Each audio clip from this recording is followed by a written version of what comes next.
If you could describe the South Sudanese Football Federation in one sentence, what would you say? See, in Australia, the federation, they all have credentials to be there. Yeah. They've studied to be there. They're not gonna just hire you because my dad know this guy and that guy know that guy. A lot of federations have people in there that have got no idea what they're doing, and they just follow the next best man. The next best man is corrupted. What makes a good team? Chemistry, being together as one, being a unit, and I think willing to fight for one another. That's what makes a good team. Do you think you guys had all of those? We do, to a certain degree we do. Again, sometimes other countries have a little bit more better quality. You cannot fault the players in our squad because they do their best to the limit that they've got. You currently play for Kalamunda FC. Are you still active? I'm still active up until obviously a couple of last games of the season. I got injured at training. I hyperextended my knee. I'm basically rehab mode since then. Do you think you are a successful footballer? I think I've gone as far as I could. I would have liked to do a lot more, but again, with the limitations. What limitations? As an African person, everything you do, it's got to be times two. Yeah. So you cannot be times one because times one, they'll just go with the guys that parents are going to sponsor the club anyway. You know what I mean? Even though you're better than him, it's just you have to be times two better than him. How do you keep chasing a dream when you've never won? Now, that question has shaped Friday's entire career. From a kid in South Sudan, kicking a ball made of plastic bags, to growing up in Australia, and to choosing to represent Sudan even when the results never came. Friday has lived the version of football most people never see. He's faced national team politics, missed opportunities, and an injury that nearly tore every ligament in his knee. Yet, he never walked away. So today, he sits across from me to tell the real story, the one behind the headlines, the rumors, and the results. This is Friday Zico on the Becoming a CEO podcast. Hi, Zico. Hey, mate. How you doing? I'm all right. How are you? Yeah, not too bad, not too Good. bad. Look, we've got a few people online watching us. I'd like to say hello to everyone watching us from wherever you're watching us from. This is our first time streaming live on TikTok. Please leave a comment. Leave your questions if you do have any, and I'll be looking forward to those questions. I'll try as much as I can to get them through to this man in front of me, but if I can't, I'll find a way to get them across to him sometime in the week, and we'll still get those responses back to you guys. But once again, thank you so much for joining us online from wherever you are. Thank you. Zico, back to you. How's your day been today? My day's been good. Tell me, what have you been doing? What's today been like? What have you done today? Well, woke up in the morning. Oh, this is day in the life. Yeah. Check. I woke up in the morning, just go and check in with my physio. Obviously, as you can, I don't know if you know, but I'm going through some rehab right now. Yeah. So I've gone to my physio appointment. We obviously we did some stuff. That's the first part. One of 3 physio appointments I go to, like 3 different people that I go to see. Obviously, I'm currently doing rehab on my knee. So go in the morning and then come back, have breakfast, chill a little bit, read a bit of a book, and then go to a second one. Yep. Second physio, which is like for different things to do with, obviously, again, rehab. And then the third one, which was just before I started making my way here, I was following basically a program that I've been given from the physiotherapist as well. So yeah, I'm just working hard to obviously try to recover from knee injury. Beautiful. Yeah. Before I come to the knee injury, I will ask you this question, and I ask it to everyone that's come on this podcast. Now, some listeners are going to be tuning into these conversations from their way from work. You're probably on gym. Some are on TikTok currently listening to this conversation. Some will be in the gym listening to this conversation. What would you like them to take home from this conversation today? I guess, just sometimes, I guess, what people go through in daily life, I guess. I think it's more what obviously people are going to hear today. It's more to try and inspire them.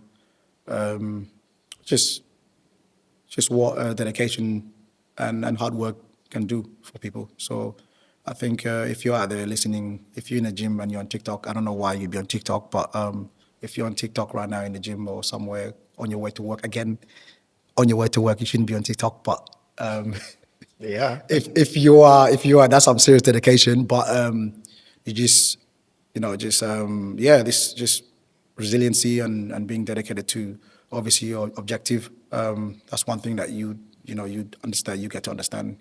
What do you want them to know about you as a person, Zico? I guess for me, I think I wanted to understand, obviously, my background and where I came from in terms of my personal situation. Which, again, it might be a lot of people from African background situation as well. Where I came from and where I am now. I think it's, you understand that there's more to it than just like, your everyday fella walking in the street and be like, like, oh, yeah. So I think people will understand that my journey is similar to a lot of other African people that have come over from Africa to here, and Beautiful. having to grind out your daily grind. Beautiful. Yeah. Beautiful. There's more to that statement, but I'll reserve that for later and I'll come back to it.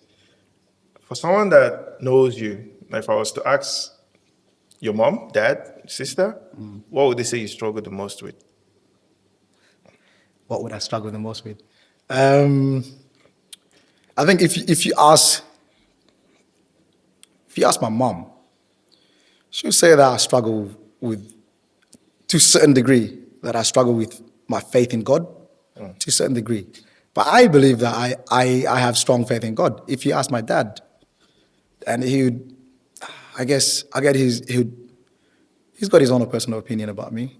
He might say, I'm too married to the game, and that's something I need to be more broader in everything I do. When you say you struggle your faith in God and too married to the game, is it that you're so much into the game of football that you do not think there is a God? Or Nah. you struggle with your faith in God? Is it a belief thing? You struggle to believe there is God, or you still trying to understand where you sit on that whole spectrum of God and believe in God and no believe at all? Don't get me wrong. I believe in God, and she knows it. Okay. It's just that uh, I think because she doesn't see me go with her Church. to church, that maybe because I don't believe. But deep down, obviously, when she's not looking, I'm doing my own thing. I'm having my What own does it conversation take? with God. You know what I mean? What does it take? So to believe in God is one thing. All right. To practice that belief is another. It's a whole another, and that's I think everyone have different way of walking with God. I personally, I believe that when you believe in God, you got to walk the walk, right? Yep. So you got to show in what you do in your everyday life. Where I come into this, and the translusion with my mom is that she wants me, in order for me to show her that I believe in God, and which she does believe that she know that I believe in God, but I don't think she think that I practice the same way she does. She see it more like, if I'm physically not there Yep. with her, then what am I doing? Like, what am I doing if I'm not going every? Because she practice 7 days Adventist, Yeah. Oh, so okay. she'd go Saturday, Yeah. and if I'm not there on Saturday, then like, what am I doing? I need to lock in, and my thinking is obviously, I as much as I read the Bible, I do go actually to church. It's just that because I'm not going on Sunday, it doesn't count. And I'm like, oh, we all have different road and different But journey. you absolutely believe. Oh yeah, yeah, one Can you speak hundred to and mom ten in the percent, camera? She's looking at you now. Tell her that's a camera. Can you tell one her you hundred and believe? ten percent. Of course, I believe this God. She knows that. She knows that. Yeah, Beautiful. if she see this, I'll ask you God. this question. All right. Look, what made you think you had something special? You're a special kid. Have you ever had that thrown across to you? Like, why do you think you're special? What I think, well, first thing first, God made everyone in a special way. Everyone, that's everyone. There's no difference between me and you and everyone else. We're all special in a way. Like, you just got to unlock your specialty. I think I'm special because one is I've got this resiliency about me. I got this. If I'm dedicated to something, then I see it through. Doesn't matter the consequence and the hurdles and what stone is being thrown at me. So I think that's one thing I realized early on, that if I'm locking to certain thing, then I follow it through, fail or not fail, or the fear of failure doesn't even like phase me. I just do it, and whatever happened, whatever happened. And a lot of time I've like succeeded through that model than not trying at all. So I think I'm special because it's just the way I look, my outlook in a lot of things. Like, I weigh in everything before I make a decision on what it is that I'm doing at the time. Beautiful, cool. I'll go into soccer quickly because there's a whole lot we need to cover in that game. You chose to represent Sudan Yeah, national team yeah. instead of Australia.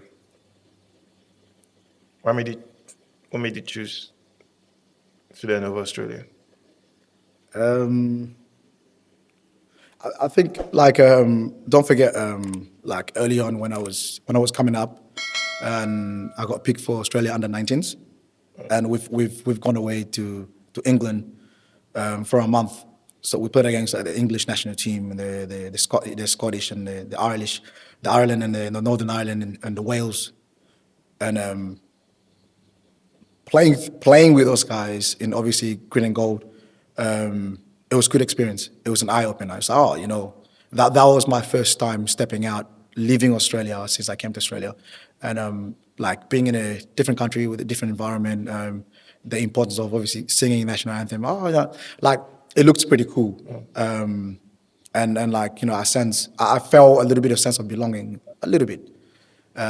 Obviously, I was good enough to be with those guys, and that's why they selected me for It that. was under 19. Yeah. What year was this? In 2012. Okay. Okay. I was like 16, Okay. I think. Yeah, and it was cool because I was good enough to be selected for that.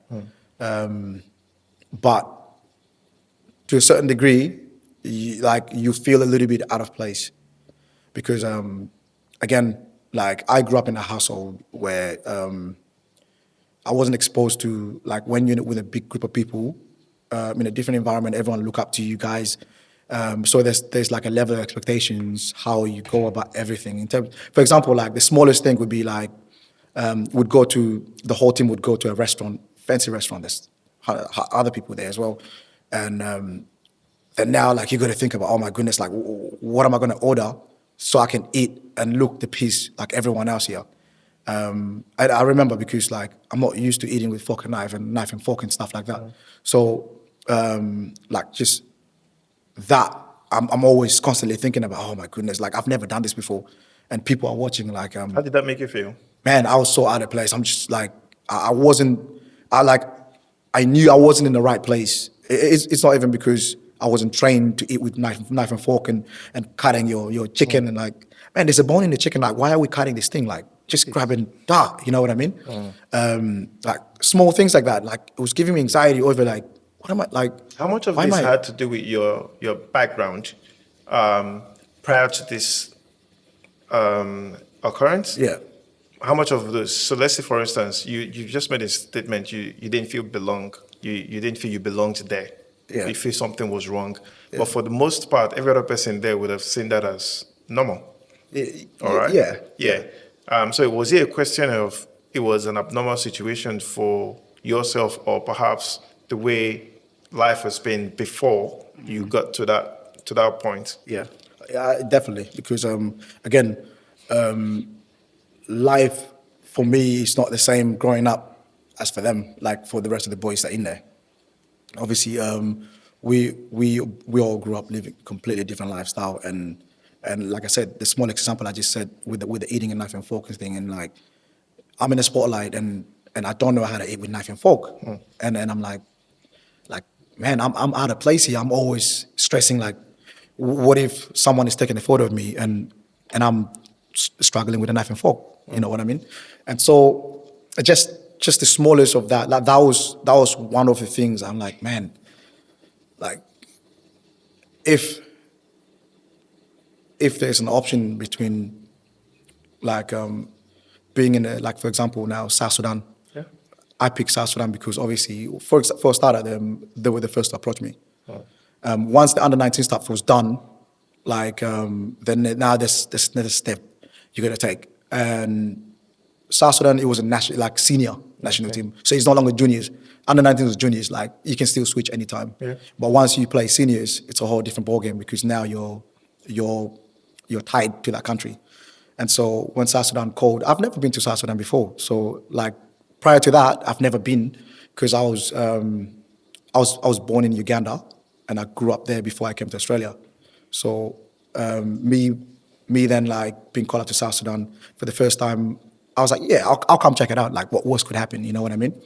I've gone there and basically it was like more of like reconnecting with my roots because although I've never been there before, I felt like a sense of belonging straight away. Like the moment I touched down, I was like, wow, I'm actually home, like with my people.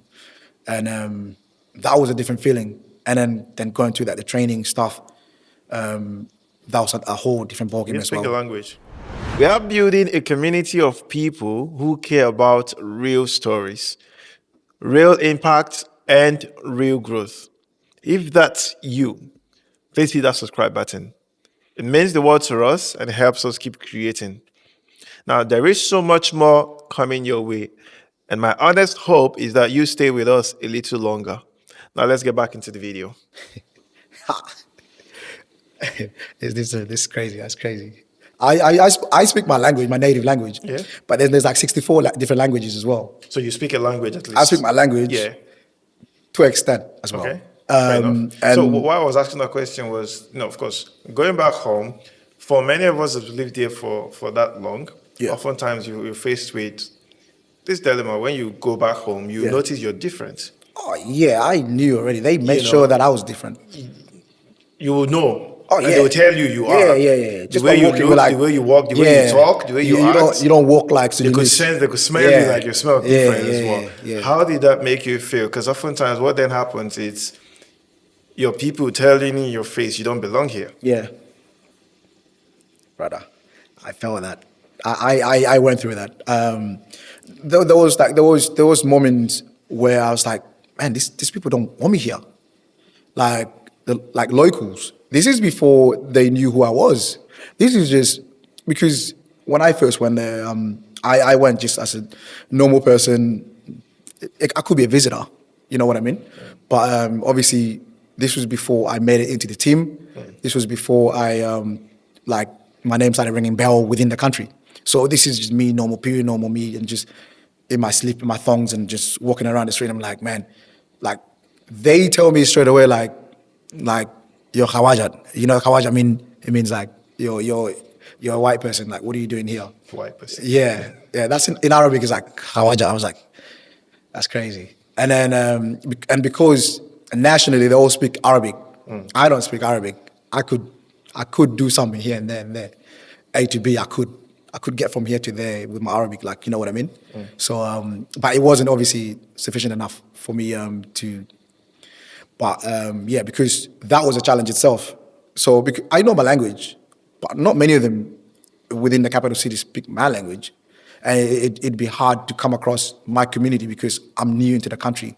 So I don't know where my own people would be and stuff like that. So I'm stuck with a lot of Dinkin speaking, Nuer speaking people and different, basically a lot of different people. They're all in one place and there was only one person that spoke my language in the team at that time, and that's the person that I would then talk to him more, and I'll get translation out of them. So if the coach is talking, coach was speaking Arabic as well, and I'm like, man, like the only thing I knew was like I kind of have an idea what they're talking about because again, like the game of football, you just understand without understanding. You just know without knowing. You know what I mean? So, but I had this guy who was translating for me Arabic, and some of them spoke English. A lot of them didn't speak English, and then they gave me a roommate that didn't speak English, and I didn't speak Arabic. So Sign language. we just spoke But some what way. surprised you the most when you returned back to play for the national team?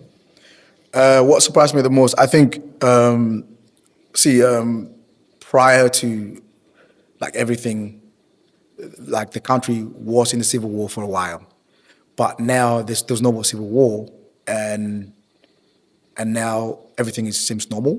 So people, I can see like the passion is there, like they just man, it's hard, like because when I went back there, like I wasn't expecting obviously to see Flash, but there was Flash, but then like the gap between people up here and people here is just like that. In Australia, you got people here like in the middle, right? The middle income is, class, yeah. yeah, the middle class. Man, the gap is like from here to here, like Ferraris and just dust. It's like, how do you drive Ferraris and like everyone else at the bottom here? Like, it doesn't make sense. So, like me, when I'm walking around in the street and stuff like that, man, I'm just like, man, this is hard. You know what I mean? Like, we go for lunch. It's hard. It's hard to see people, like kids, just hustling in the street. They're not even in school. They're hustling in the street. So it's like, man, this is not very impressive. But everything else looks good. Like if everything else looks good, but life within it's not so easy. And I'm just like, man, this is stressful. You know what I mean? Like I've got given more than I bargained for. If you could describe the South Sudanese Football Federation in one sentence, what would you say? Hey, hey, I hope this is not gonna get me banned. Actually, no. I think there's some things I can't say because I'm still to a certain degree involved. Are you still contracted? Yeah, I'm still involved. So to a certain degree, because last year I was in a training camp and stuff like that. So yeah, to a certain degree, I'm still involved, and there's such stuff I can't say, but Say the ones you can say. the one I can say is they're trying. Yeah, they're trying their best. Are you sure? Drink water. It's okay. I need a cold water, man. The Football Federation. It's very interesting. I think they are trying. It's how much are they trying? Again, like trying and being helped by individuals who can come in and maybe fund the whole thing a little bit more better. Maybe it could be better. I'll give you an instance. I mean, we're Africans, right? And these stories, I want to believe they are not so far.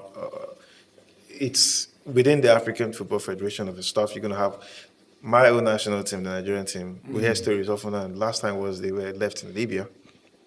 Hey, So those stories, they are becoming normal. Now you go to you're being flown somewhere, and then you hear, oh, your national the football federation hasn't paid for your flight or hasn't paid for your lunch, and things that you aren't expected to hear from a country's national team, but you hear those things come up. bro, So I got what too has many that of those experience been with stories. yours? I got too many of those stories. No way. Oh, imagine if Nigeria, that happens in Nigeria. Imagine what will happen to us, bro. What's been your worst experience? My first one, we were traveling to Rwanda, and bro, the flight from South Sudan to Rwanda, it's supposed to be 3 hours. Tell me why we spent 10 hours on the road. We flew from South Sudan to Uganda, chill there for 5. Be mindful, we got a game that evening. We left in the morning, we got a game in the evening. Can you imagine? Why are we living on the same day as a game? Doesn't make sense. That was just the first red flag. And then the second red flag is we spent maybe like 4 hours in Uganda. And then we went to Rwanda. Apparently somebody there, because because the way these things work is the federation, each federation, wherever your country is representing one country, wherever you go and play, their federation sorted everything. Tell me why these guys apparently didn't get us visa to enter. I mean, I don't even know why we need visa to travel anywhere. But for this very moment, we needed visa to get into the country. We got into the country, we just couldn't get out the airport. Then we spent 5 or 6 hours in the airport. They didn't pay us yet, so we couldn't even buy food if we wanted to. Obviously, some of us could, but a lot of the players couldn't.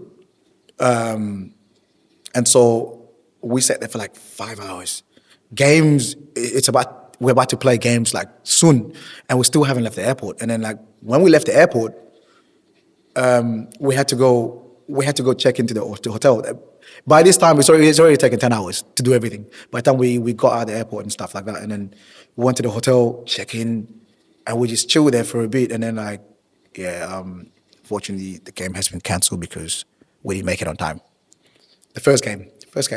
Second, we were supposed to play 3 games. We only played 1 because that day, again, we had a big squad. We had 28 players. So there's 3 games. We could play 2 games in the first day, play Rwanda and Tanzania, and then the next day we play Kenya. We missed the first 2 games on the first day. But why do you think this appears to be like a recurring issue within the football federations in Africa? Yeah. Why do you think we're still lacking in that area? This is simple logistics. Yeah, because some people, not naming name, not saying anybody out there, but some people out there in this world, they are not supposed to be where they are, but they're there. Then they don't know what they're doing. What people were the head of these organizations, the federations, is that what you're referring to? Again, see, in Australia, Yeah. their federation, they all have credentials to be there. Yeah. They've studied to be there. They know the A and Bs to be in a certain positions. They're not gonna just hire you because my dad know this guy and that guy know that guy. With experience, you're gonna learn on the job.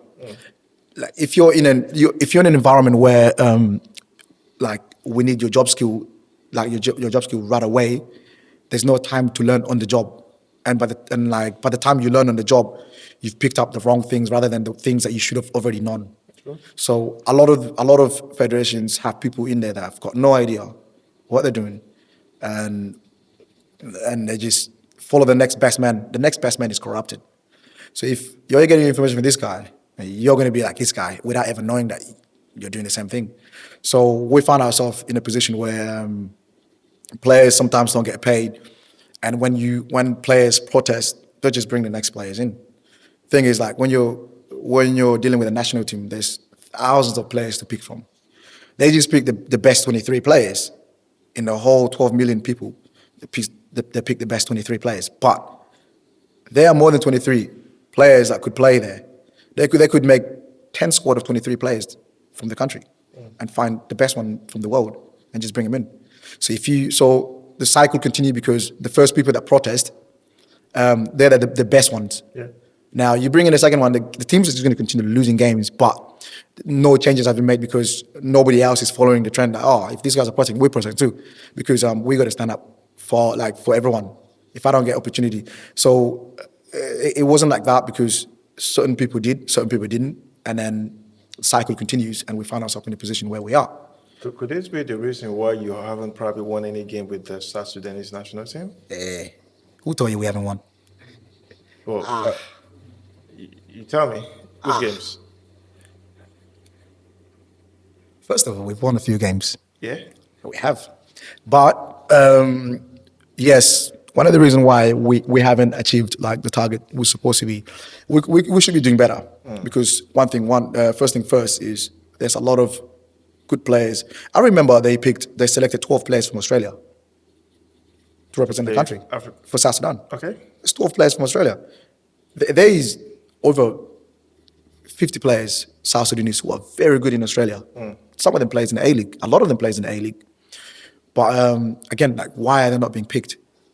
You know what I mean? If they did pick them, only out of 12, 7 or 8 of them would turn up. What happened to the rest of them? You know, there's top players in Europe. Why are you not prioritizing them? But those guys wouldn't come to. They wouldn't naturally want to come to play for an organization that would probably not buy them lunch after a soccer game. Lunch Or is just a leave them small. somewhere. And, Lunch is just a small. I mean, I'm just small using aspect. lunch for an The instance. thing is like but the yeah. thing is like now, like with the national team, is a lot of things are scrutinized because everything has been watched now properly. They can't afford to make stupid mistakes. Like you can't make silly mistakes over things that shouldn't happen. Then shouldn't happen completely. And so like they do get a lot of things right, but also behind the scene when the camera is off, it's a little bit different as well. If you were to change one thing, Sorry? if you were to change a thing Yeah. within the association, the federation, what would that be to help things go smoothly? If you were given the presidency for the Sudanese Football Federation, Yeah. what would you do differently? What would I do differently? I think I'll try and I'll personally fly out to every country that there's South Sudanese best players and talk to them properly. Like, look, we're trying. We're not going to get it overnight, but because the thing with like African countries is they have to see success in order for them to believe in the project. Yeah. If they're not seeing it, this is just like the country in general. I've been in a game where we were playing at home, and we got smashed 5-2. It was against Burundi, and the supporters just went berserk. They locked us in a change room. We couldn't come out, and then they had to bring soldiers in. Yeah, This was in and then they threw bottles at the was in coach. Sudan. Yeah. This is home, bro. Our stadium is 15,000 capacity. Tell me why there's 40,000 people in there. Like, it doesn't make sense. And then again, if you pay, it doesn't matter where you sit or what you. If you pay, you go in. Now there's 40,000 people in the stadium, this tiny stadium, and then now we lost. Do you see the situation? Were you scared at that point for your life? I wasn't scared. Why? I personally wasn't scared. Why? I was scared for the coach because they were throwing bottles at the coach. And they're calling him everything. If they locked you in the room, Yeah. what could have Oh happened to yeah. you guys? We got locked in a room because for safety purpose, because it was a FIFA competition. It was a FIFA competition. Like for security purpose, we couldn't come in because the crowds they were being a little bit nasty out there, and they were very aggressive out there. So like they had to bring the military in, and then the military had to clear them by fire by force, and then like but these things like it's not just that one-off game. It's every game. There's thousands of people, and if you don't get the results, it makes a break. We won one game, and the whole country all of a sudden like they went crazy. Like it changes a lot of things. Like the mood, literally, like the mood of everything depends on our result. Our result. You feel you're carrying this burden to elevate football in your country, in Sudan? I think there's expectation when you're coming from outside. There's big expectation, big. And you can feel it. Like at a 2 weeks camp. So training camp goes for 2 weeks. The first one and a half weeks, nobody's there. It's just players, staff, and military training, just running. The next 5 days is when you start seeing politicians and businessmen and millionaires and everything. They come to like, oh yeah, you don't want to get involved. So again, people don't see like the hard stuff that we do, and they just see the final product, which is like in front of them. The next 5 days is just. It's fun, still tactical stuff, but fun stuff where politicians start showing their face. People from the ambassadors are starting to show their face, like, now, like word of encouragement. They all want to be involved now because, the game's coming up. And so like, now you start feeling pressure because the media comes and everyone comes. Now all of a sudden you go from training in the dark to all of a sudden like, boom, things are in your face. And you start feeling the pressure because you're one of the players from outside. You have to do well. Like it's a no-brainer. Like I remember like This one. I think it was we played Gabon, and I had a good game, very good game. We lost 1-0. Like we lost 1-0 against teams that had lots of Premier League players, lots of players in the Spanish league, some of the best teams in Europe, and we lost 1-0, and like that was our home game. Man, they were cheering us on. I was like, wow, this is different. It's because we considered like it was a poor goal from them, basically. But we performed very well. And I remember like it was 80 minutes and I was cramping up and I'm looking at the cheering us on and I'm like, nah, I can't come out now. This doesn't make sense. And the coach uses last sub as well. And I'm like, yeah, I'm in it for the rest of the game now. And I just remember like just the crowd just push you on, like, obviously you just get this renewed energy to go and do well and stuff like that. Like at the end of the game, like they just cheer us on and like, man, this is different. What makes a good team?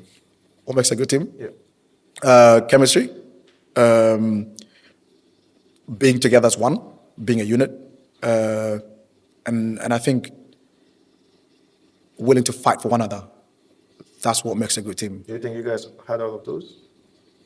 To a certain degree, we do. To a certain degree, we do. Again, sometimes other countries have a little bit more better quality, and that's what comes down to at the end. But you cannot fault the players in our squad because they do their best to the limit that they've got, because they're working with limitation. Like a lot of these players, there's more limitation than positive, and so like you find yourself your challenge. The difference could be the last 5 minutes of the game. That's when your limitations are kicking in, and so yeah, they do try their best. It's just the card that they dealt with it's not on fair level playing field, and so yeah. Now, I'll come back to Australia, all right? You currently play for Kalamunda FC. Yeah? Yeah. Are you still active? I'm still active. Up until obviously 2 months ago, a couple of last game of the season, I got injured at training. It's training match and stuff like that. I hyperextended my knee, so I'm basically rehab mode since then.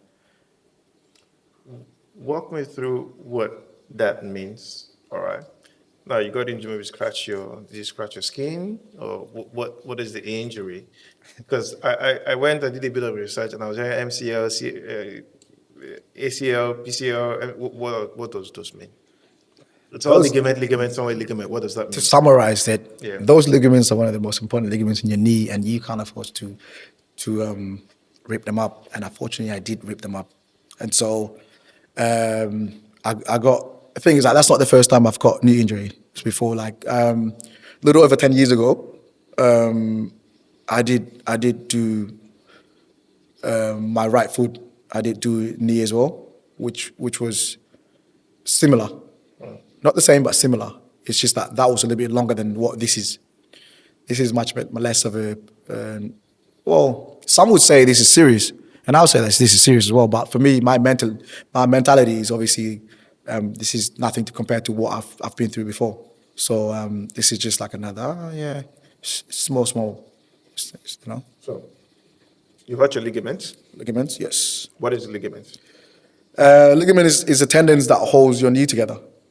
So you've got a couple of them, very, very important. That allows you to move around, run around, change directions, and jump, sprint.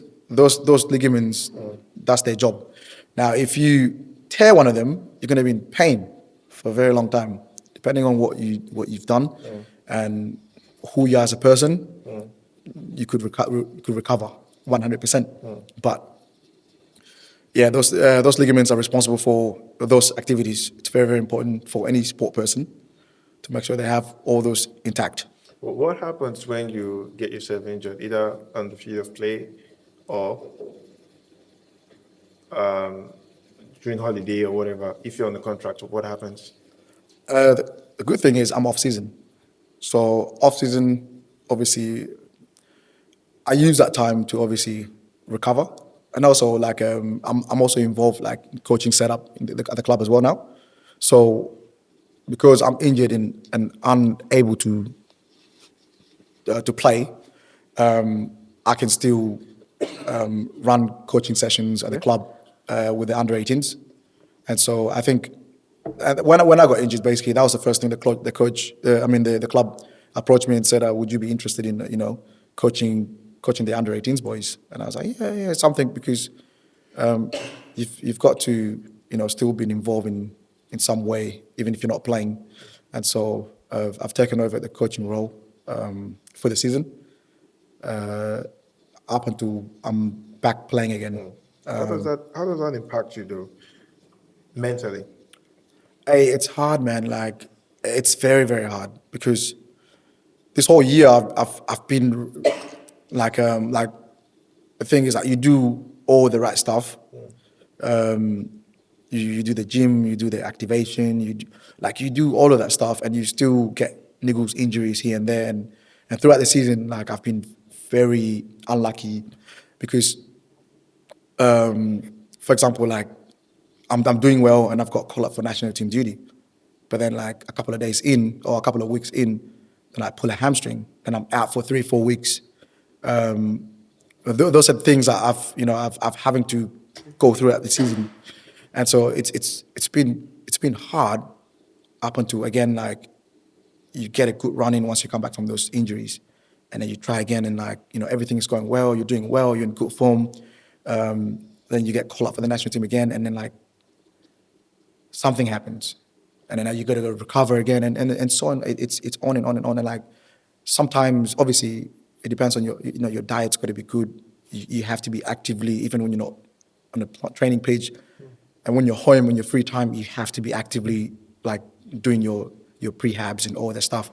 If you get, sorry to cut you, bro. If you get injured while you're on call up for the national team, who takes care of you from that point? Your club or the national team? The national team, but mainly it's usually actually usually the national team take care of that financially. But you don't have a contract with them. You're just going to play for a particular game and then that's it. You have to return back to your club.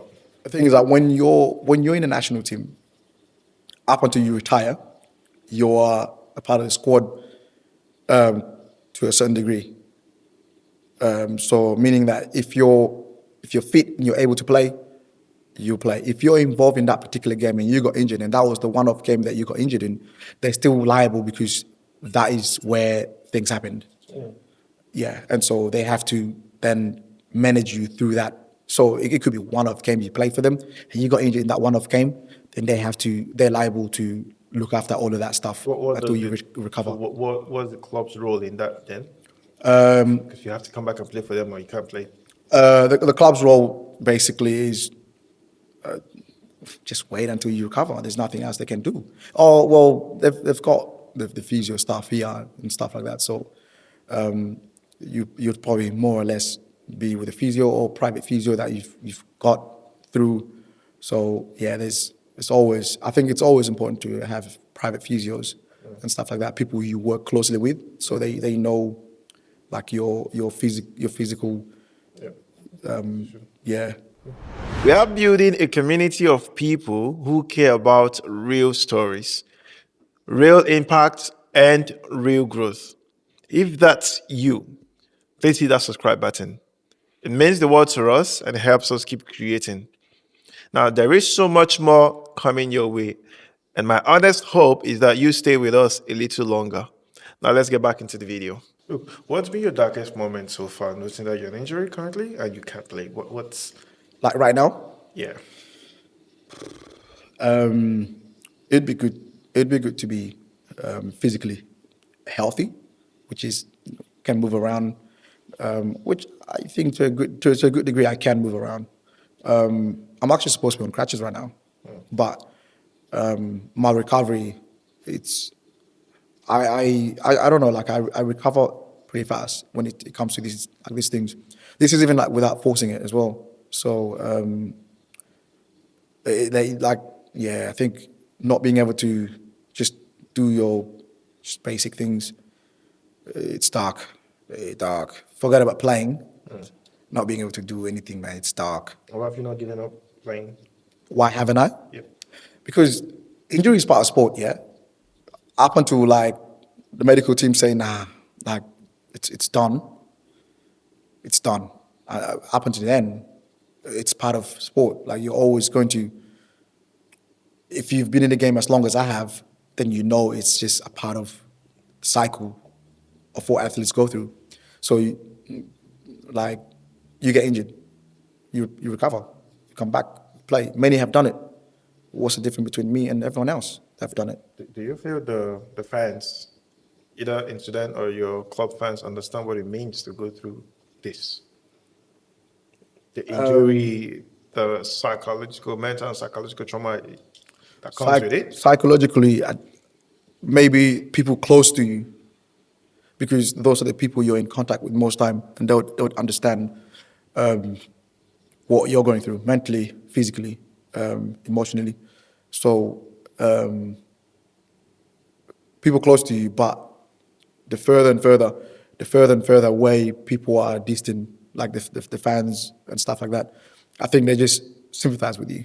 They, no, like, oh, Zico, we hope to see you back soon playing, things like little things like that. I get this message all the time, like, oh, uh, just hopefully, you'll be back on the pitch soon, representing us and stuff like that.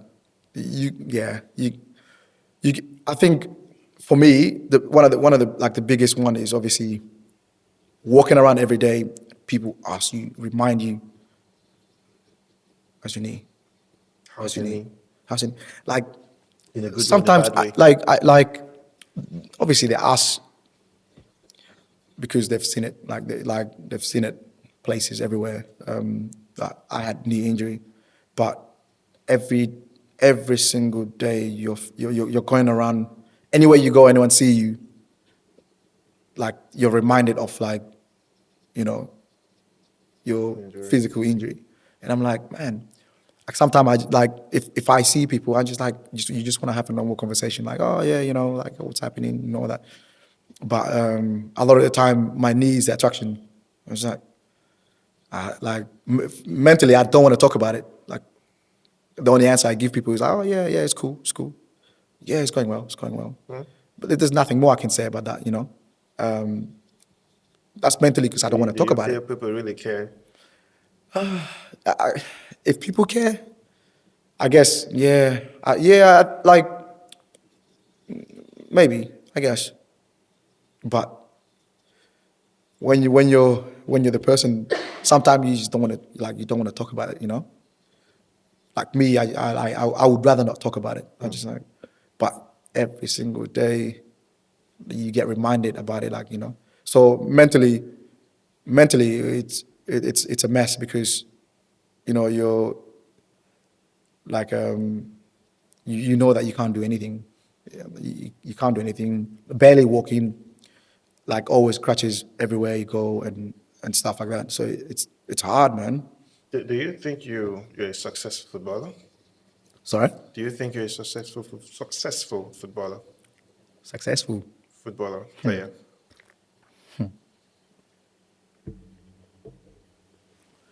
I think it depends how you define success. Successful. What's your definition of success in this regard? I think every person that do something, they want to get to places, and I guess if you ask me, obviously, I remember when I was like 11 years old, in primary school, and my local primary school, and they asked everyone, what do you want to do? I remember with my poor English handwriting and everything, I wrote on a big piece of paper like footballer, and I put it up there, and everyone like cheered on, like, because they know, like, most time impossible, you're never gonna get there, but they're just cheering on to, like, emphasize that we're with you, like, we're together in this, and stuff like that. And so, and I remember, like, that's all I wanted to do. I wanted to, that's what I wanted to do, and I wrote it down on a piece of paper, and every person that's graduating, had to come up to the speaker, and announce what school they're going to, what high school they're going to, and what they want to do when they what they want to do in life. and I announced where I'm going, and and mentioned I wanted to be a football player. I wanted to go around the world. I wanted to meet players that you watch on TV, and stuff like that. And I didn't really think how I was gonna get there. I haven't seen the stats how many African players do find themselves out of these countries during that time playing football. I didn't check the stats on that. I just knew that, man, if these people are all there, then there must be a way. And so I just put it down and I'm like, yeah, this is what I want to do. And so as time goes by, like your goals start getting darker if you don't see path. And to a certain extent, I didn't see path. And I'm like, man, it's getting dark, man, because like I'm coming up like age 16 and 15, 16, and I'm looking at like people who more or less didn't emphasize that they wanted to. I'm pretty sure they wanted to make it pro as well, but they didn't emphasize it as I did. I did everything, and with a little resource that I had, I did as much as I could, but I was still like at the bottom, and and the guys that I don't think deep down I think they're not taking it serious, but they're up there. Like man, I'm failing.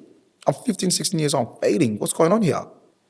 And then I was like, nah. And then I remember like you're not doing well at school as well because teachers are putting pressure on you as well. And so like I wasn't doing well at school because I was misunderstood basically.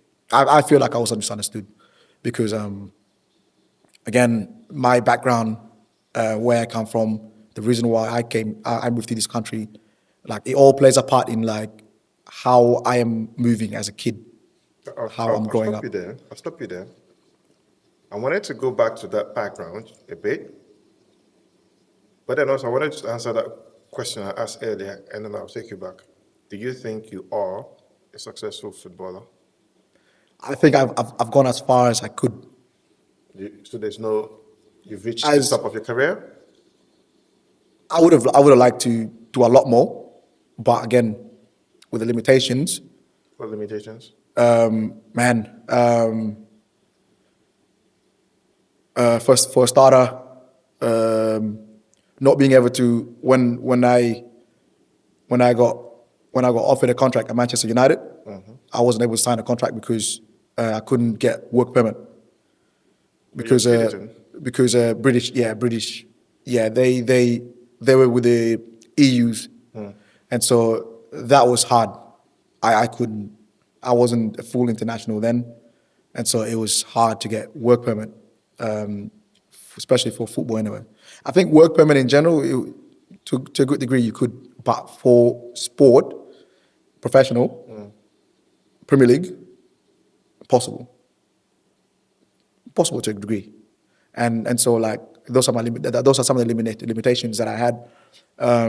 Did you, so if I understand what you've just got limitation, you first was perhaps the injury, second, Yeah, the your inability to sign up with Manchester because you couldn't get couldn't get work permit. work permit. What else? I had then I also had then other big injuries that then took me out of the game during my I guess you would say peak development Period. point between So 21 are you giving up between on 20 and football now? 21. No, I'm not saying I'm giving up on football, but like the card that I'm dealt with, Yeah. that's what I'm flowing with right now. You know what I mean? Yeah. It's never. I don't think giving up is the word. It's more like whatever the new challenge or the new goal is, then you go with that process. It's not. It's not. If there's because if even then, like I've had lots of opportunities to go to Saudi Arabia, to go to Asia, and it's like I've for a very long time I've always picked the project that I think, and at that very moment that I'm physically like if I'm physically fit to do so, I would go. Yeah. If I was in a position where I remember last year, yeah, last year, no, not last year, like the year before. I remember the year before. Like I was in the middle of the season, and it was, my agent called, and he said, "Oh yeah, I've got an opportunity for you in Saudi Arabia." Now again, Saudi Arabia, the stigma around Saudi Arabia is lots of money. It's very hot. They like the props is that they pay out of this world to get players there. But now the problem is, it's the last tomorrow is the last day of transfer window. Today, tonight, I'm finishing training. I find 10 missed calls, and then when I call him back, it's like, oh yeah, I've got an opportunity for you to go to Saudi Arabia. And I'm like, when? Oh, tomorrow. You got to pack up tomorrow. See, and this is the things that happens. Like you have to, like your life, anything you got to be ready. You got to be ready. Like I remember when I got called up for national team, like traveling from here to Africa, usually like you plan this in advance. I got called today. They say tomorrow you got to go, and I'm like, bro, I I I got to grab. I'm not just coming there like without things that I may need. It's going to take me 2 days. Give me 2 days to collect everything I need to go there because like I need medications for like mosquito bite and all this stuff, spray, all this. I'm not going to get it today, midday already, and shops are going to be closed. So, and then like, and my mom had problem with that because like, what, you're not going to the next suburb. You're going to Africa. Why are you telling me this today? You're going tomorrow. I'm having to tell her this every single time. 6 or 7 times I have to tell her that, oh, I'm traveling on, today's Monday, I'm traveling on Wednesday. And now like, I haven't given enough notice. She can't process this in one go, like, and so like, yeah, going back to obviously the limitation, like certain things like that does put that limitation into perspective. Like, if if you're having to like pack up tomorrow and like, oh, transfer window closes tomorrow, you gotta get to Saudi Arabia tomorrow. I'm like, it's not possible. But I'm in good shape. I'm doing well, scoring goals. But With your background, first as a Sudanese refugee, yeah, as well as an African, also have been a limitation? oh yeah, Is there a limitation? Why do you think of so? course. Again, to a certain degree, you have to. Because, again, like as somebody, as an African person, everything you do, it's got to be times two. Yeah. So you cannot be times one because times one they'll just go with the guys that the parents are going to sponsor the club anyway. You know what I mean? So they'll go with that one. The most so even though you're better than him, just that's better than him is not enough. You have to be times two better than him for you to then be like be involved a little bit more. Um, there's man, there's so many things. I think I've experienced. Thing is like one thing I've always had is the ability to assimilate in an environment that I'm not supposed to be in, but I find myself in, and I can move around fine, no problem. I can assimilate in those environment without looking out of place. I've done it for a very long time. Not many people from my background would be able to, like accepting certain things that a lot of people would revolt and step out of line for. So, yeah, that's fine. Like, you know what I mean? So that itself gets you door opens because there's certain things because there's this stigma with like they have on African players. He's too aggressive. He's too angry. He's always want to fight. Like, and so and so like you then have to be a little bit different in a way. You can't come with your big personality and think you're gonna like suit in this environment. You got to calm, collected, chill, like you know what I mean. And so if you don't, not many, no matter how good you are, and I've seen it. I've seen people like way better than me in that very moment, way better than me, but they're not in the same place I am because they cannot they cannot take certain things. You know what I mean? Because believe it or not, but some of these people have dark humor. If you can't take it, my friend, you're never gonna get past this one door. You know what I mean? Now, when you look at players like Ronaldo and Messi and the rest of them, like those guys are operating at a certain level of excellence. If you look at those guys, what do you think we need to understand about those guys and the level at which they play? Because these guys oftentimes, I call them superhumans. I think one thing that they don't show us, both of them had they had challenges in their life early on, and I think a lot of people know that they both had. Messi had growth issues, but because of that growth issues, he had to be 10 times better than everyone else just to be considered because of the height he was dealing with. Ronaldo, due to poverty, and I think the dad losing his dad early on. Then the mom had to look after him for a while, but they were basically living day to day. That drive took them because he had to make it. If my family is gonna live well, then I have to at least get somewhere, be something. So both of them have drives, something that drives them, but a lot of the time they don't show you what they were doing when everyone's sleeping. I have a fair idea of what every one of them must have done. Um, like when we're sleeping, the training. When we're eating, the training. When we're not eating, the training.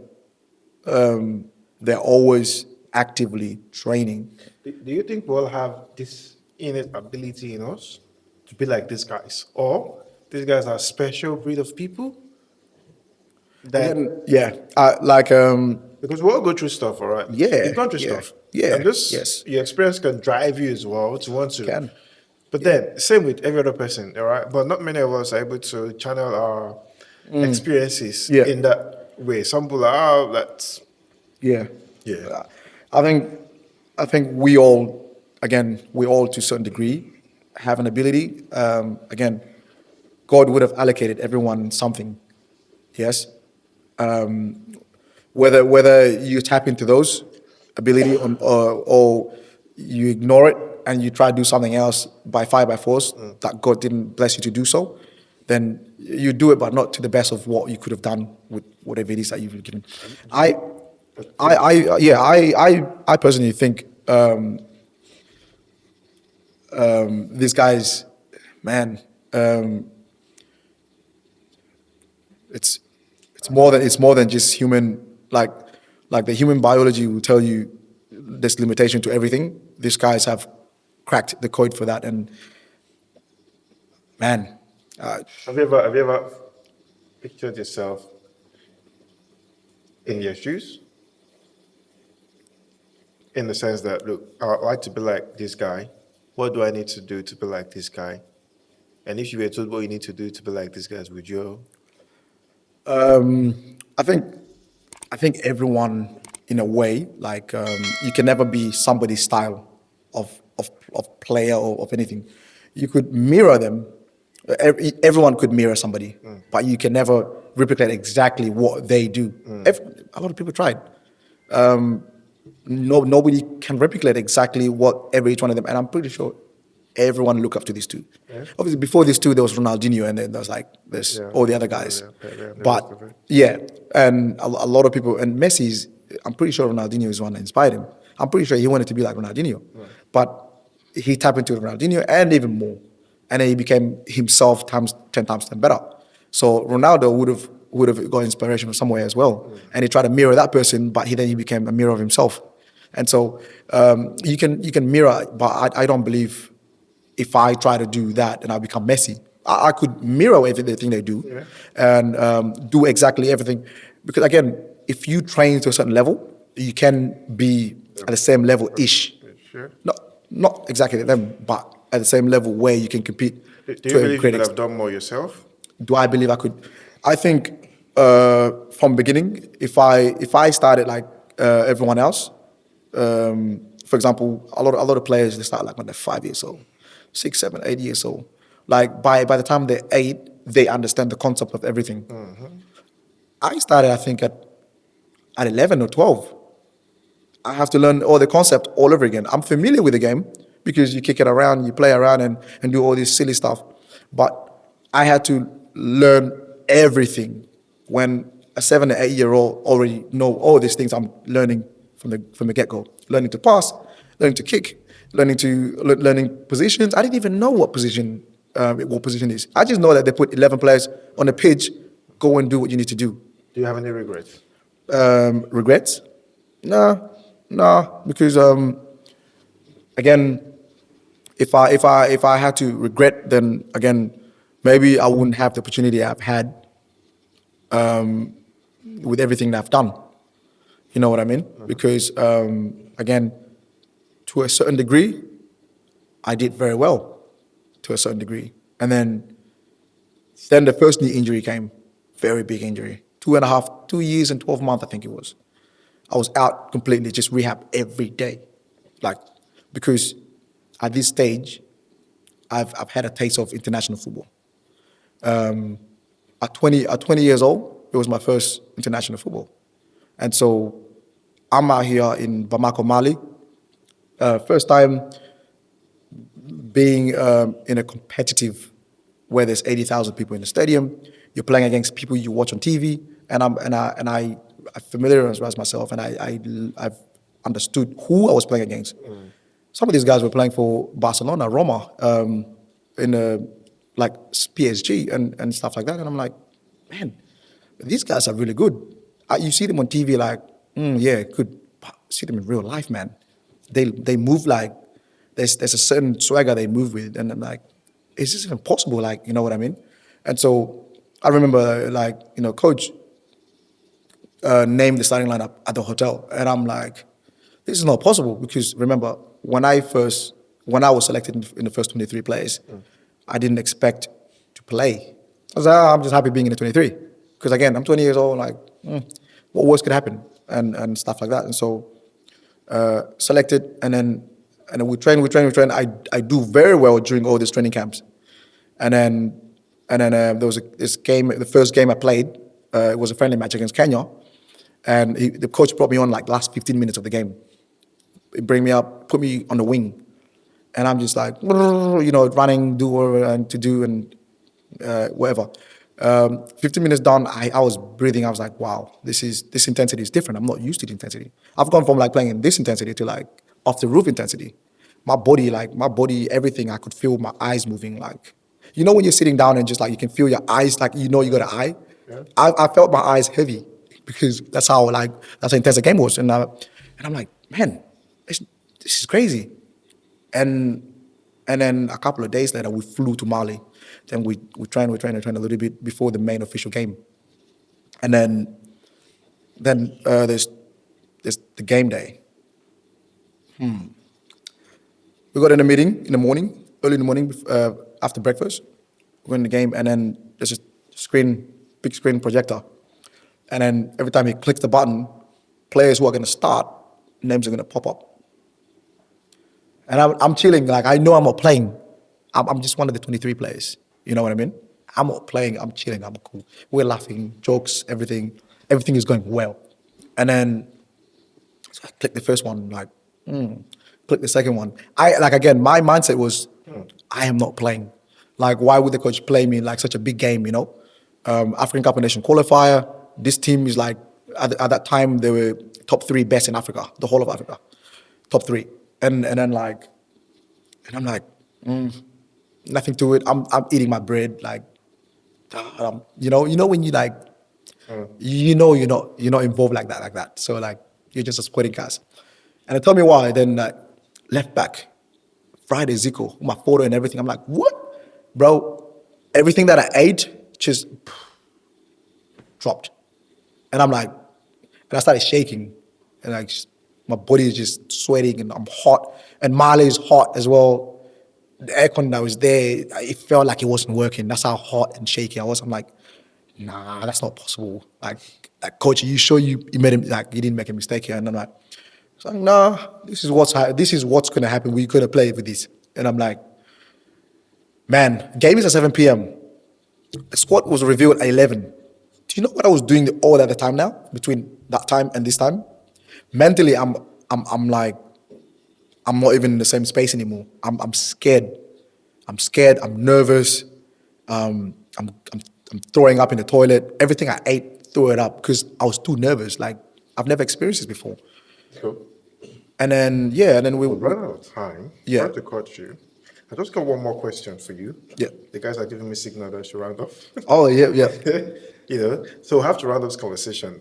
I know we've got a lot. I haven't covered half the thing I've put together. Half. Yeah, it's always like that. There's so much to talk about. But what I'm going to ask you my last question to your brother would be, look, all of this story you've just shared with me, your journey from Sudan to Uganda, you were born in Uganda, Australia, football, your injury, the national team, the lessons. If you're going to sum them up in one sentence, what would that be? One sentence. One sentence. I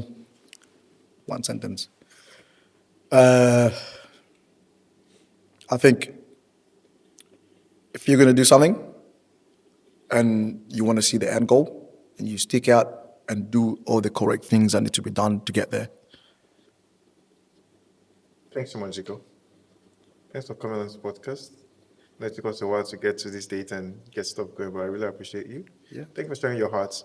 I think there's a whole lot more we can cover. There's a whole lot more to share. We haven't really covered it. So I'll be looking forward to booking you in again for another conversation. A few things I want to talk about, I won't reveal them till I see you next time. No problem. Thanks for having me on the podcast. We've got 2 segments. I'll get that going, and then we'll wrap up the conversation. So for every guest that comes on the show, he leaves a question for the next guest. And while you're leaving a question, you're answering the question left by the previous guest. Okay. All right. So the question that was left for you was, what is stopping you from becoming who you've always wanted to be? What's stopping me from becoming who you've always wanted to be?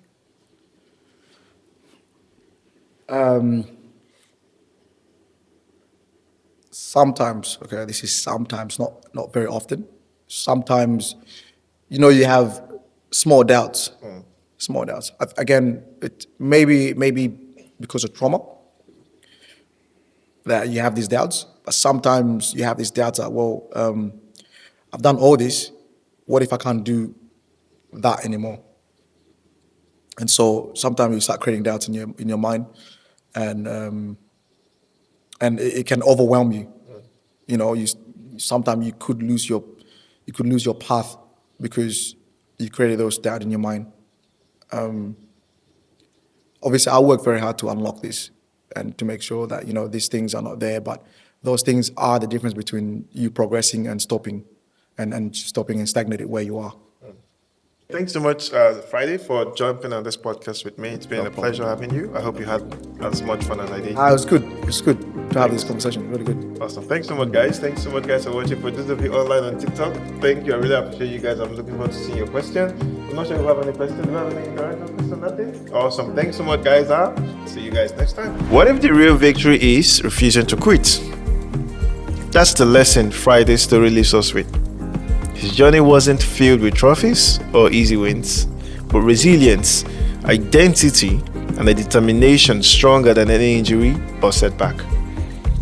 Now, Friday's story reminds us that you don't need applause to be impactful, and you don't need wins to be worthy. Thank you, Friday, for your honesty. Now, to everyone listening, if life isn't clapping for you right now, just keep showing up. That's where the real victory is. Until next time, see you guys in the Becoming the CEO podcast.